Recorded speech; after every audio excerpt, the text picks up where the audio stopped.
नमस्ते दोस्तों, welcome to देरकास्ट। आज की इस वीडियो में हम बात कर रहे होंगे एमपी पैट बायोलॉजी 2025 के मोस्ट इम्पोर्टेंट 25 क्वेश्चंस के बारे में। जो ऐसे क्वेश्चंस हैं जो बार बार क्वेश्चंस जो पीएटी का एग्जाम है उसमें रिपीट होते हैं। उसके साथ साथ आईसीआर वगैरह में भी हमने इनको देखा गया है, बार बार ये क्वेश्चन रिपीट हुए हैं। फुल चांसेस हैं कि इनमें से बहुत सारे क्वेश्चंस आपको डायरेक्टली एग्जाम के अंदर देखने को मिले। तो आपको पेन पेपर लेके बैठना है बेटा, ऐसे नहीं बैठना है। पेन पेपर लीजिए, हर क्वेश्चन को नोट करिए। उसके साथ हम जो एडिशनल आपको जानकारी प्रोवाइड कराते हैं उनको भी आप नोट करिए, ठीक है ना। और वीडियो को पूरा देखना है, 25 क्वेश्चन देखने हैं, एक भी क्वेश्चन मिस नहीं करना है। वीडियो को शुरू करते हैं। पहला क्वेश्चन हमारे पास है कि पौधे मिट्टी से नाइट्रोजन का अवशोषण किस रूप में करते हैं। Observe how do plants observe nitrogen from the soil.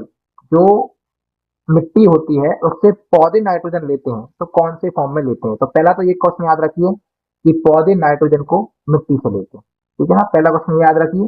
दूसरा क्वेश्चन है, यहाँ से बनेगा कि जो नाइट्रोजन होती है वो कैसे फॉर्म में पाई जाती है। तो ये फ्रीली फॉर्म में हमारे यहाँ एनवायरमेंट के अंदर 79% के साथ मौजूद है। उसके बाद हम बात करते हैं नाइट्रिक अम्ल। तो ये एक एसिड होता है, इसलिए इससे हमारा कुछ लेना देना भी यहाँ पे नहीं है। फिर बात करते हैं नाइट्रोजन ऑक्साइड। तो नाइट्रोजन ऑक्साइड एक ऐसा एलिमेंट होता है जब नाइट्रोजन और ऑक्सीजन एक साथ मिल जाता है। उसकी बात करते हैं नाइट्रेट। तो ये वो फॉर्म है जिसको जिसके रूप में है पौधे अपने पास नाइट्रोजन को लेते हैं या स्टोर करके रखते हैं। जब हम बात करते हैं राइजोबियम बैक्टीरिया की, तो वो भी नाइट्रोजन को नाइट्रेट में बदल देता है, जिसका फिक्स फॉर्म है, यानी कि स्टोरेज फॉर्म है। उसके बाद हम बात करते हैं किसी भी आपके फर्टिलाइजर की, उर्वरक की बात करते हैं, चाहे आपका वो यूरिया हो, चाहे आपका वो अमोनियम नाइट्रेट हो, वो भी सब क्या होते हैं, नाइट्रेट के फॉर्म में ही नाइट्रोजन प्रोवाइड करा रहे होते हैं। ठीक है, नेक्स्ट क्वेश्चन के ऊपर चलते हैं फटाफट। अगर हम बात करें पौधे में आवश्यक खनिज पोषक तत्वों का सिद्धांत किसने प्रस्तुत किया। Who propose the theory of essential mineral nutrients in plant. Essential mineral nutrients की बात कर लेते हैं। तो पहले तो आप ये समझिए कि मिनरल्स क्या होते हैं। मिनरल्स वो होते हैं जो मिट्टी के द्वारा पौधों को मिल रहे होते हैं, ठीक है ना। इनमें कुछ ऐसे एलिमेंट्स भी होते हैं जो एयर के द्वारा मिलते हैं, ठीक है ना, तो उनको मिनरल्स नहीं बोलेंगे। हम बात कर रहे हैं असेंशियल मिनरल न्यूट्रिएंट्स की। तो ये वो होते हैं जो मिट्टी के द्वारा पौधों को मिट्टी और पानी के द्वारा मिल रहे होते हैं। तो पहले हम बात कर लेते हैं अरस्तु। तो अरस्तु एक फिलोसफर थे, तो इनका यहाँ लेना देना नहीं है। बात कर लेते हैं अर्नॉन और स्काउट, इनके द्वारा ये थ्योरी प्रपोज की गई थी, दी गई थी। अगर बात कर लेते हैं कार्लेनियस की, तो कार्लेनियस एक साइंटिस्ट थे जिन्होंने ब्लड ग्रुप के बारे में जानकारी दी थी, मतलब कि ए बी ओ सिस्टम। आपसे पूछेगा ब्लड ग्रुप का या blood A B O system किसने दिया था, तो वो किसने दिया था, लार कार्लेनियस ने ये प्रोवाइड किया था। नेक्स्ट क्वेश्चन के ऊपर चलते हैं भैया फटाफट। अगर हम बात करते हैं पादप उद्योग संस्थान में पौधों के विशाल संग्रहण के अपने अध्ययन के आधार पर उत्पत्ति के केंद्रों की अवधारणा किसके द्वारा दी गई थी। Who give the concept of centrist of organic based on the studies at the institution of plant industry। तो इसका सही आंसर आता है एन आई बेबीलॉव।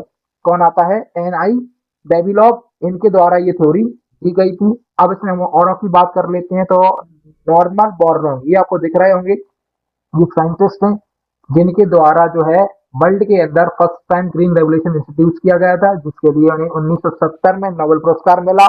और ये एकमात्र ऐसे साइंटिस्ट हैं जिन्हें शांति का नोबेल पुरस्कार भी दिया गया है। तो ये बहुत इंपॉर्टेंट है, इनका याद आपको रखना है। नॉर्मल बोरलॉग ग्रीन रेवोल्यूशन के फादर वर्ल्ड के अंदर।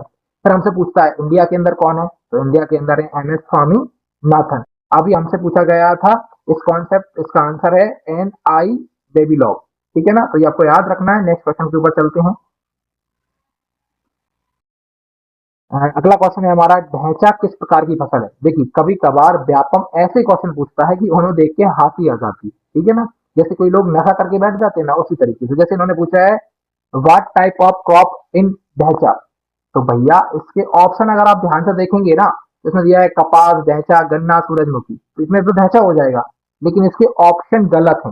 लेकिन हमने सही क्यों नहीं किए, सही हमने इसलिए नहीं किए क्योंकि भैया जब व्यापम ने ऐसा दिया है तो ऐसा ले लिया आपको दिखाने के लिए। अब इसको हम सही कर लेते हैं। देखो इन्होंने पूछा है कि ढैंचा किस प्रकार की फसल है। तो ढैंचा आपका जो है, अगर हम बात करें तो ग्रीन मैन्योर फसल के अंदर आती है। तो ग्रीन मेन्योर फसल है, ग्रीन मेन्योर के लिए बेस्ट क्रॉपों में से एक क्रॉप होती है ढैंचा, जिससे हम ग्रीन मेन्योर तैयार करते हैं। ठीक है, आगे चलते हैं। पौधे में स्व असंगति प्रणाली कितने प्रकार की होती है? How many types of the cell incompatibility system are there in plants? तो ये दो टाइप का होता है, इसको डायरेक्ट याद रखिए, इसको दिमाग नहीं लगाना है, याद रखिए दो टाइप का होता है। ठीक है, आगे चलते हैं। कौन सा रोग गायों में दस्त का कारण बनता है? दस्त मतलब डायरिया, और इसमें आपको वाइडेरिया, डायरिया कुछ भी पूछे तो सबके लिए कौन है? सबके लिए है बैक्टीरिया, जीवाणु। ठीक है, अब इन सबकी बात कर लेते हैं। सबसे पहले बात करते हैं वायरस की। फुट एंड माउथ डिजीज बहुत फेमस है, वायरस से होता है। प्रोटोजोआ, प्रोटोजोआ के लिए जो इंटेस्टाइन की बीमारियां होती हैं वो इसके द्वारा होती हैं। इसमें अगर आप प्रोटोजोआ की बात करेंगे तो मलेरिया वगैरह इसके अंदर आ जाता है। बात करते हैं कवक, फंगस। फंगस आपको पता है एक जैसे मशरूम वगैरह होते हैं, ये फंगस होते हैं। साथ ही साथ इससे बहुत सारी बीमारियां भी आती हैं। जैसे एनिमल की बात करें तो उसमें जो दांत खास खुजलियां होती हैं वो फंगस के द्वारा होती हैं। बैक्टीरिया, बैक्टीरिया से बहुत सारे डिजीज होते हैं, उनमें से अभी हमसे जो बात की गई है वो डायरिया की गई है। तो diarrhoea is a bacterial disease. तो आपको ये पता चल गया कि बैक्टीरिया से बहुत ज्यादा क्वेश्चन आते हैं, तो आपको क्वेश्चन जो है इसके अंदर के करने होंगे। नेक्स्ट क्वेश्चन पे बात करते हैं। एक सेकंड रोकिएगा भैया।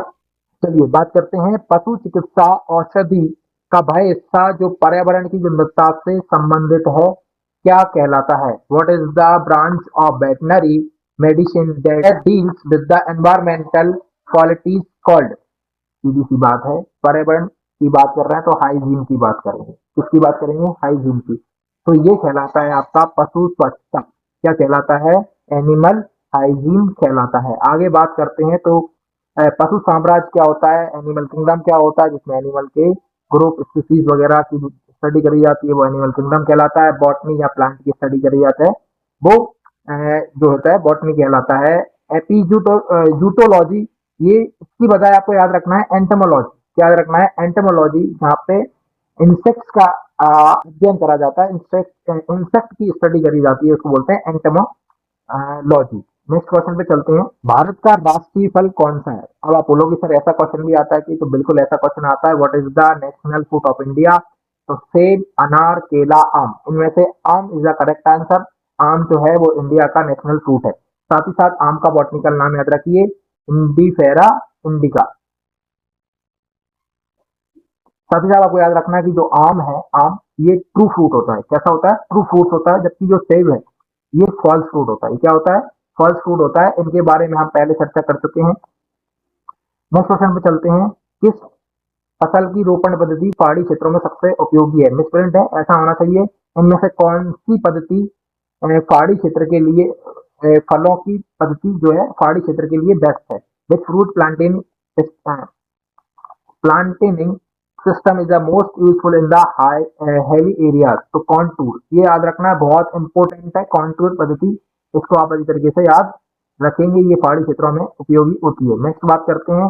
किसी बछड़े को जन्म के बाद कितने दिनों तक क्लोस्ट्रिडियम, यानी कि क्लोस्ट्रिडियम का आपको याद रखना है, इसका मतलब होता है पहला दूध। जो माँ यानी कि गाय या की बात करें तो गाय जो होती है वो अपने बछड़े को दूध पिलाती है, तो जिसका जो पहला दूध होता है उसको बोला जाता है क्लोस्ट्रिडियम, जिसको आप पेउची वगैरह बनाने के लिए काम करते हैं। तो आपको 3 दिनों तक, मिनिमम 3 दिनों तक इस दूध का यूज करना चाहिए। चलिए आगे बढ़ते हैं।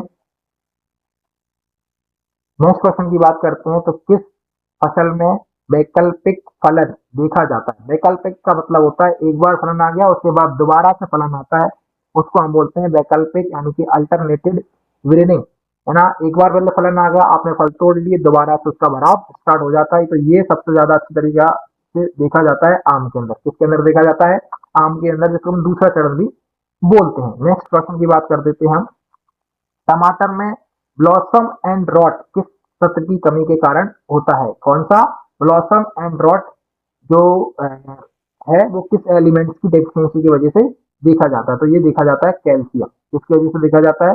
कैल्शियम।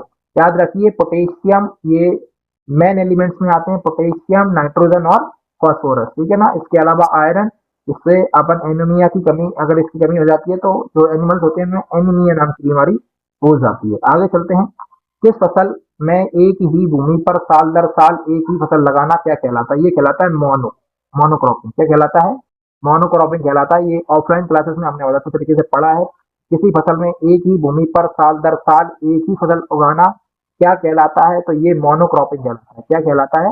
मोनोक्रॉपिंग कहलाता है। आगे चलते हैं। नेक्स्ट क्वेश्चन है हमारा टैनिंग।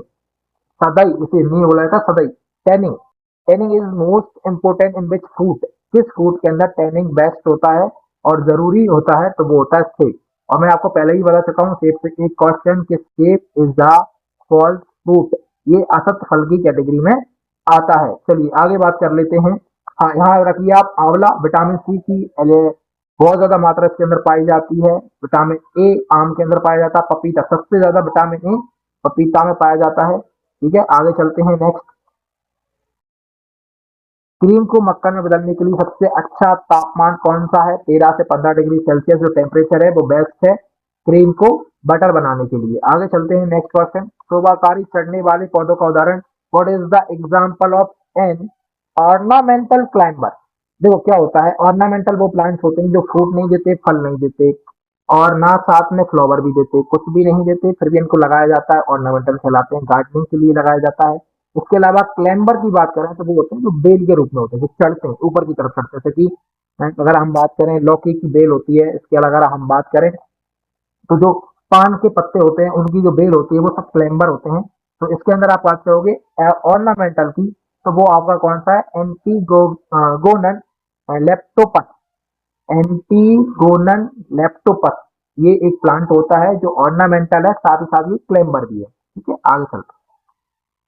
दूध देने वाली मशीनों और बाल्टी की दैनिक सफाई का दिनचर्या में कितने चरण होते हैं? तो 3 चरण होते हैं। ये सबको बच्चे बच्चे को याद है। ठीक है ना, 3 बार इनको सफाई की जाती है एक दिन के अंदर। आगे चलते हैं। किस हार्मोन को पादप हार्मोन कहा जाता है?